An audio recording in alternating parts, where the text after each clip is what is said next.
Novela. Hermana, en esta vida yo soy la reina. Episodio 333, esta vez no te echaré de menos. Rafael salió de la oficina del príncipe con pasos fríos. Alfonso, que había estado esperando inquieto fuera, levantó la vista en cuanto vio la silueta de un hombre delgado y soltó un leve suspiro al darse cuenta de que era Rafael. Rafael también vio a Alfonso armando un escándalo. Se acercó en silencio al lado de Alfonso y le dio una palmada en el hombro. Siento haberlo entendido mal. Fue una simple disculpa. Rafael pensó en qué decir más, como hazlo bien en el futuro, ya he terminado aquí, o lo siento por ti porque me enamoré de ella, pero no había nada más que quisiera decir. La primera fue presuntuosa, la segunda que le drogaron para hablar, y la tercera que no creía que hubiera nada por lo que disculparse. Así que simplemente asintió y le saludó con ligereza. Me voy. Al ver la espalda de Rafael mientras caminaba despacio, Alfonso sintió algo extraño. Tuvo un compañero desde la infancia. ¿A dónde vas? Rafael rió como si estuviera solo. Lejos. ¿Vas a volver? Bueno. Era diferente según lo que significara volver. Quizá algún día vuelva a San Carlo. Pero entero como Rafael de Valdesar. Será difícil.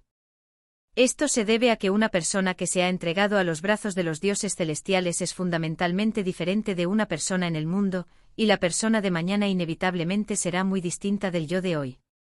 Veamos. Rafael volvió a darle una palmada en el hombro a Alfonso. Dijo Alfonso con vacilación. Gracias. Era una frase cargada de significado.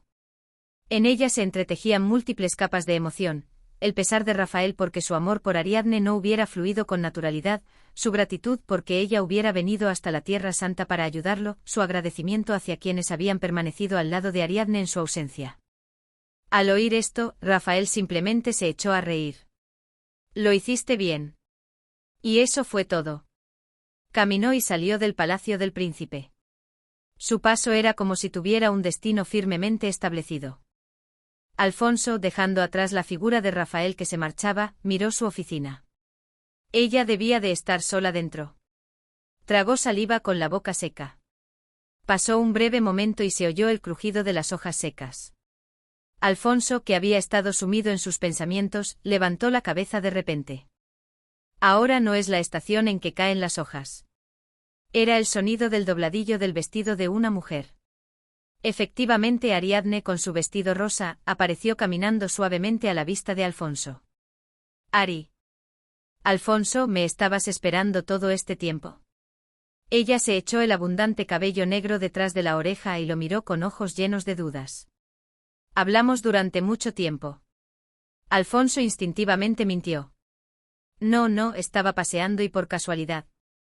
Llegó hasta aquí con la historia, y se dio cuenta de que esto parecía aún más tonto. No había ningún lugar para pasear cerca, y ni siquiera se había encontrado con ella mientras caminaba.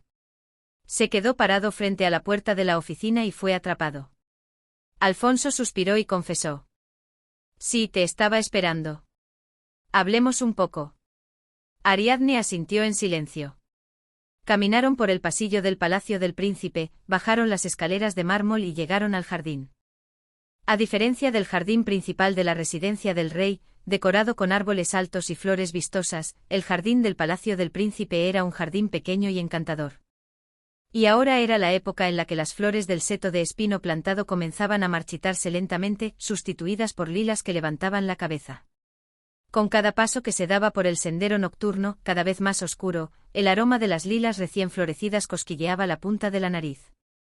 Pero entre Alfonso y Ariadne, que caminaban uno al lado del otro, fluía un silencio torpe, a diferencia de esta atmósfera romántica. ¿No te incomodan los zapatos? ¿Puedo caminar? Después de la pregunta incómoda y la respuesta monosilábica, solo quedó un silencio vergonzoso. ¿No tienes hambre? No mucho. Alfonso no era el único que estaba nervioso. Ariadne también sentía la tensión que le apretaba el estómago. ¿A dónde se había ido su elocuencia habitual? Cada vez que decía una palabra, sonaba como el chirrido de una pieza oxidada. Al final, fue Alfonso quien habló primero. ¿De qué hablaste con Rafael? Lo que tenía que pasar, pasó. Solo. Ariadne no quería decirle directamente a Alfonso que Rafael le había confesado y había sido rechazado. Era una falta de respeto hacia Rafael, y tampoco era un tema de conversación que quisiera compartir con Alfonso. Ella respondió de forma indirecta. Hablamos de seguir siendo buenos amigos en el futuro. Alfonso suspiró de alivio sin darse cuenta. Aunque ya había intuido por la conversación con Rafael que su confesión no había salido bien, era completamente diferente escucharlo directamente de Ariadne. Solo después de escuchar esto, se sintió aliviado y pudo contarle la otra historia que había preparado. Primero me disculpo por el trabajo de mi subordinado. Debes haberte sorprendido mucho. Ariadne giró la cabeza. Está claro que se refiere al trabajo de Elko. ¿Se refiere a la epilepsia cometida por Elko? ¿O se refiere al golpe del cuello de Elko delante de sus ojos? Ariadne guardó silencio un momento. No sabía cómo responder. En algún momento Alfonso la hizo comportarse como una niña inmadura. En cuanto lo ves, tus extremidades se ponen rígidas por reflejo y cometerás errores que normalmente no cometerías. Eligió sus palabras con cuidado para evitar cometer errores. No. No es culpa tuya. Iba a decir, no es la primera vez que veo morir a alguien, pero apenas lo cambié en el último momento. Por suerte Alfonso no pareció darse cuenta. Negó con la cabeza con firmeza. La culpa del subordinado es culpa del señor. Soy malo por no haberte reconocido antes. Al final, hice algo mal. Si quieres disculparte, lo aceptaré. Tras decir esto, Ariadne se mordió la lengua. Oh, Dios mío, eso no era lo que quería decir. Sonó terriblemente desafortunado. Soné como alguien que se había dejado una manzana. Una voz suave y tranquilizadora llegó suavemente a los oídos ansiosos de Ariadne. Lo eres, Ari. Se alegró de oír la frase que cortó el momento incómodo, así que respondió rápidamente. Sí. Alfonso permaneció en medio del jardín de lilas y guardó silencio un momento. Entonces preguntó. ¿Tú y yo somos buenos amigos? Ariadne no supo qué responder a la pregunta que le llegó de repente. ¿Por qué hace esta pregunta? ¿Y si dice que no son amigos?